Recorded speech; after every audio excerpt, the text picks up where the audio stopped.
اسے قتل کرنے کا یہی ایک طریقہ تھا کہ اس پر قاتلانہ حملہ کیا جائے۔ اس کے محافظوں کی موجودگی میں اس پر حملہ نہیں کیا جا سکتا تھا۔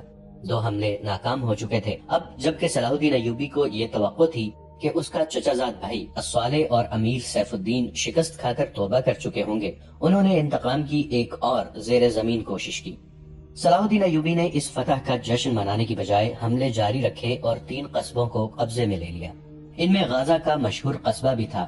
اسی قصبے کے گرد نواح میں ایک روز صلاح الدین ایوبی اسیر جار الاسدی کے خیمے میں دوپہر کے وقت غنودگی کے عالم میں سستا رہا تھا۔ اس نے اپنی وہ پگڑی نہیں اتاری تھی جو میدان جنگ میں اس کے سر کو صحرا کے سورج اور دشمن کی تلوار سے محفوظ رکھتی تھی۔ خیمے کے باہر صلاح الدین ایوبی کے محافظوں کا دستہ موجود اور چوکس تھا۔ باڈی گارڈز کے اس دستے کا کمانڈر ذرا سی دیر کے لیے وہاں سے چلا گیا۔ ایک محافظ نے صلاح الدین ایوبی کے خیمے کے گرے ہوئے پردوں میں سے جھانکا۔ اسلام کی عظمت کے پاسبان کی آنکھیں بند تھیں۔ وہ پیٹھ کے بل لیٹے ہوئے تھے۔ اس محافظ نے باڈی گارڈز کی طرف دیکھا۔ ان میں سے 3-4 باڈی گارڈز نے اس کی طرف دیکھا۔ محافظ نے اشارے کے طور پر اپنی آنکھیں بند کر کے کھولی۔ 3-4 محافظ اٹھے اور دوسروں کو باتوں میں لگایا۔ محافظ خیمے میں چلا گیا، کمر بند سے خنجر نکالا، دبے پاؤں چلا اور پھر چیتے کی طرح سوئے ہوئے صلاح الدین ایوبی پر جست لگائی۔ خنجر والا ہاتھ اوپر اٹھا۔ عین اس وقت صلاح الدین ایوبی نے کروٹ بدل لی۔ یہ نہیں بتایا جا سکتا کہ محافظ خنجر کہاں مارنا چاہتا تھا، دل میں یا سینے میں، مگر ہوا یوں کہ خنجر صلاح الدین ایوبی کی پگڑی کے بالائی حصے میں اتر گیا اور سر سے بال برابر دور رہا۔ پگڑی سر سے اتر گئی۔ صلاح الدین ایوبی بجلی کی تیزی سے اٹھے۔ انہیں یہ سمجھنے میں دیر نہ لگی کہ یہ سب کیا ہے۔ ان پر اس سے پہلے ایسے 2 حملے ہو چکے تھے۔ انہوں نے بھی حیرت کا اظہار نہ کیا کہ حملہ آور ان کے اپنے باڈی گارڈز کے لباس میں تھا، جسے انہوں نے خود اپنے باڈی گارڈز کے لیے منتخب کیا تھا۔ انہوں نے ایک سانس جتنا بھی عرصہ ضائع نہ کیا۔ حملہ آور ان کی پگڑی سے خنجر کھینچ رہا تھا۔ ایوبی سر سے ننگے تھے۔ انہوں نے حملہ آور کی ٹھوڑی پر پوری قوت سے گھونسا مارا۔ ہڈی ٹوٹنے کی آواز سنائی دی۔ حملہ آور کا جبڑا ٹوٹ گیا تھا۔ وہ پیچھے کو گرا اور اس کے منہ سے ہیبت ناک آواز نکلی۔ اس کا خنجر صلاح الدین ایوبی کی پگڑی میں رہ گیا تھا۔ صلاح الدین ایوبی نے اپنا خنجر نکال لیا۔ اتنے میں 2 محافظ دوڑتے اندر آئے۔ ان کے ہاتھوں میں تلواریں تھیں۔ صلاح الدین ایوبی نے انہیں کہا کہ اسے زندہ پکڑ لو، مگر یہ دونوں محافظ صلاح الدین ایوبی پر ٹوٹ پڑے۔ صلاح الدین ایوبی نے ایک خنجر سے 2 تلواروں کا مقابلہ کیا۔ یہ مقابلہ 1-2 منٹ کا تھا، کیونکہ تمام باڈی گارڈز اندر آ گئے تھے۔ صلاح الدین ایوبی یہ دیکھ کر حیران رہ گئے کہ ان کے باڈی گارڈز 2 حصوں میں تقسیم ہو کر ایک دوسرے کو لہو لہان کر رہے تھے۔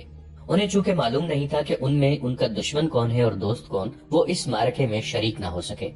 کچھ دیر بعد جب باڈی گارڈز میں سے چند ایک مارے گئے، کچھ بھاگ گئے اور بعض زخمی ہو کر بے حال ہو گئے، تو انکشاف ہوا کہ اس دستے میں جو صلاح الدین ایوبی کی حفاظت پر مامور تھا، 7 محافظ فدائی تھے جو صلاح الدین ایوبی کو قتل کرنا چاہتے تھے۔ انہوں نے اس کام کے لیے صرف ایک فدائی خیمے میں بھیجا تھا۔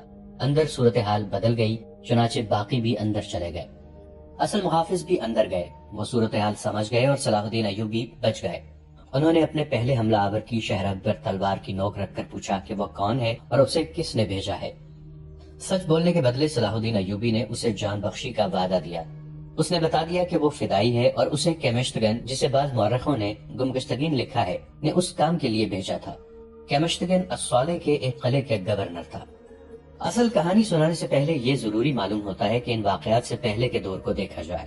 صلاح الدین ایوبی کے نام، ان کی عظمت اور تاریخ اسلام میں ان کے مقام اور کارناموں سے کون واقف نہیں؟ ملت اسلامیہ تو انہیں بھول ہی نہیں سکتی، مسیحی دنیا بھی انہیں ہمیشہ یاد رکھے گی۔ لہذا یہ ضروری معلوم نہیں ہوتا کہ صلاح الدین ایوبی کا شجرہ نسب تفصیل سے بیان کیا جائے۔ ہم جو کہانی سنانے لگے ہیں وہ اس نوعیت کی ہے جس کی وسعت کے لیے تاریخ کا دامن تنگ ہوتا ہے۔ یہ تفصیلات وقائع نگاروں اور قلمکاروں کے ریکارڈ کی ہوئی ہیں، کچھ سینہ بسینہ اگلی نسلوں تک پہنچتی ہیں۔ تاریخ کے دامن میں صلاح الدین ایوبی کے صرف کارنامے محفوظ کیے گئے ہیں۔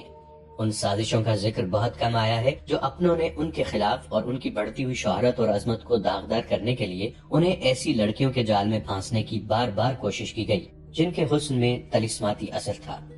تاریخ اسلام کا یہ حقیقی ڈرامہ 23 مارچ 1169 کے روز سے شروع ہوتا ہے، جب صلاح الدین ایوبی کو مصر کا وائسرائے اور فوج کا کمانڈر ان چیف بنایا گیا۔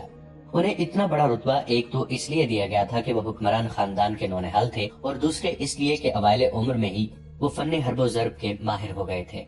سپاہ گری ورثے میں ہی پائی تھی۔ ان کے ذہن میں حکمرانی کے معنی بادشاہی نہیں، اسلام کی پاسبانی اور قوم کی عظمت اور فلاح و بہبود تھی۔ ان کا جب شعور بیدار ہوا تو پہلی خواہش یہ محسوس کی کہ مسلمان حکمرانوں میں نہ صرف یہ کہ اتحاد نہیں، بلکہ وہ ایک دوسرے کی مدد سے بھی گریز کرتے تھے۔ وہ عیاش ہو گئے تھے۔ شراب اور عورت نے جہاں ان کی زندگی رنگین بنا رکھی تھی، وہیں عالم اسلام اور خدا کے اس عظیم مذہب کا مستقبل تاریک ہو گیا تھا۔ ان امیروں، ان کے وزیروں اور مشیروں کے حرم غیر مسلم لڑکیوں سے بھرے ہوئے ہوتے تھے۔ زیادہ تر لڑکیاں یہودی اور عیسائی تھیں، جنہیں خاص تربیت دے کر ان حرموں میں داخل کیا گیا تھا۔ غیر معمولی حسن اور اداکاری میں کمال رکھنے والی یہ لڑکیاں مسلمان حکمرانوں اور سربراہوں کے کردار اور قومی جذبے کو دیمک کی طرح کھا رہی تھیں۔ اس کا نتیجہ یہ تھا کہ صلیبی، جن میں فرینک، فرنگی خاص طور پر قابل ذکر ہیں، مسلمانوں کی سلطنتوں کے ٹکڑے ہڑپ کرتے چلے جا رہے تھے، اور بعض مسلم حکمران شاہ فرینک کو سالانہ ٹیکس یا جزیہ ادا کر رہے تھے، جس کی حیثیت غنڈہ ٹیکس کی سی تھی۔ صلیبی اپنی جنگی قوت کے رعب سے اور چھوٹے موٹے حملوں سے حکمرانوں کو ڈراتے رہتے، کچھ علاقے پر قبضہ کر لیتے، تاوان اور ٹیکس وصول کرتے تھے۔ ان کا مقصد یہ تھا کہ آہستہ آہستہ دنیا اسلام کو ہڑپ کر لیا جائے۔ مسلمان حکمران اپنی رعایا کا خون چوس کر ٹیکس دیتے رہتے تھے۔ ان کا مقصد یہ تھا کہ انہیں عیش و عشرت میں پریشان نہ کیا جائے۔ فرقہ پرستی کے بیج بھی بو دیے گئے تھے۔ ان میں سب سے زیادہ خطرناک فرقہ حسن بن صباح کا تھا، جو صلاح الدین ایوبی کی زبانی سے 1 صدی پہلے معرض وجود میں آیا تھا۔ یہ مفاد پرستوں کا فرقہ تھا، بے حد خطرناک اور پر اسرار۔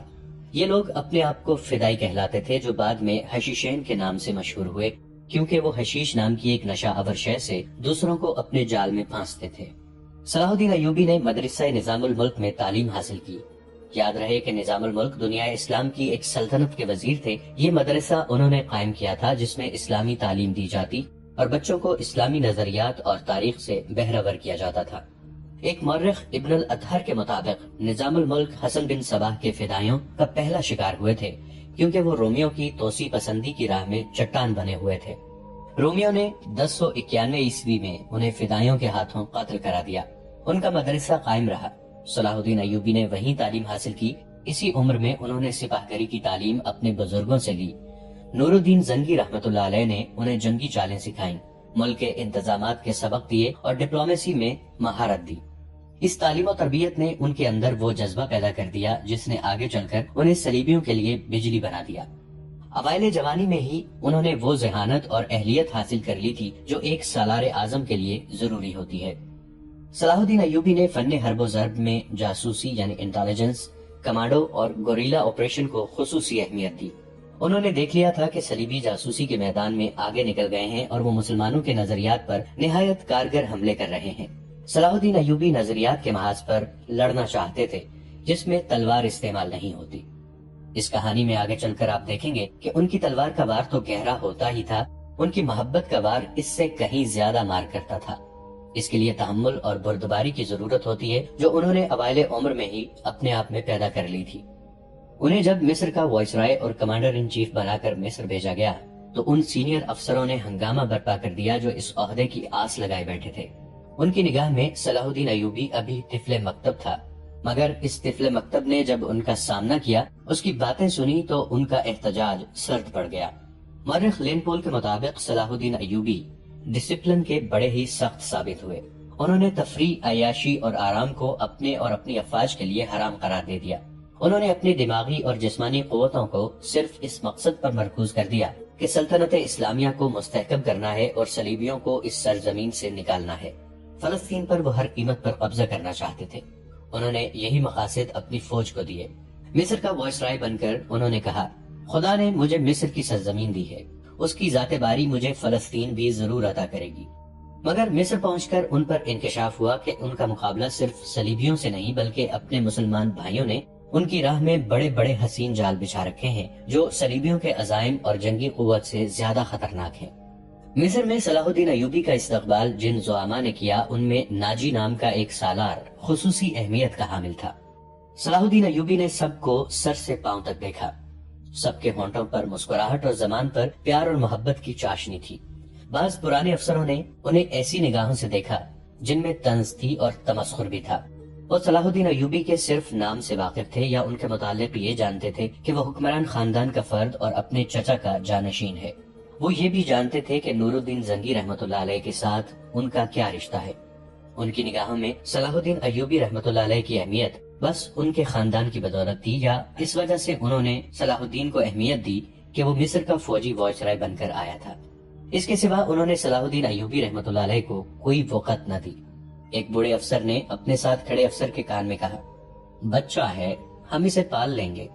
مورخ اور اس وقت کے وقائع نگار یہ نہیں بتا سکتے کہ صلاح الدین ایوبی نے ان لوگوں کی نظریں بھانپ لی تھیں یا نہیں۔ وہ استقبال کرنے والے اس ہجوم میں بچہ لگ رہا تھا۔ البتہ جب وہ ناجی کے سامنے مصافحے کے لیے رکے تو ایوبی کے چہرے پر تبدیلی سی آ گئی تھی۔ وہ ناجی سے ہاتھ ملانا چاہتے تھے، لیکن ناجی جو ان کی باپ کی عمر کا تھا سب سے پہلے درباری خوشامدیوں کی طرح جھکا، پھر ایوبی سے بغلگیر ہو گیا۔ اس نے ایوبی کی پیشانی چوم کر کہا، میرے خون کا آخری قطرہ بھی تمہاری جان کی حفاظت کے لیے بہے گا۔ تم میرے پاس زنگی اور شرکوہ کی امانت ہو، میری جان عظمت اسلام سے زیادہ قیمتی نہیں۔ صلاح الدین ایوبی نے ناجی کا ہاتھ چوم کر کہا، محترم، اپنے خون کا ایک ایک قطرہ سنبھال کر رکھیے، صلیبی سیاہ گھٹاؤں کی مانند چھا رہے ہیں۔ ناجی جواب میں صرف مسکرایا، جیسے صلاح الدین ایوبی نے کوئی لطیفہ سنایا ہو۔ صلاح الدین ایوبی اس تجربہ کار سالار کی مسکراہٹ کو غالباً نہیں سمجھ سکے۔ ناظرین، آج کے لیے اتنا ہی۔ ہماری ویڈیوز سے اپڈیٹڈ رہنے کے لیے ہمارے اس چینل کو سبسکرائب کر کے نیچے موجود بیل آئیکن کو ضرور کلک کیجیے گا۔ آپ کے ساتھ انشاءاللہ جلد ملاقات ہوگی اسی کہانی کی نئی قسط کے ساتھ۔ تب تک کے لیے اپنا بہت سا خیال رکھیے گا۔ ہمارا اور آپ کا اللہ نگہبان۔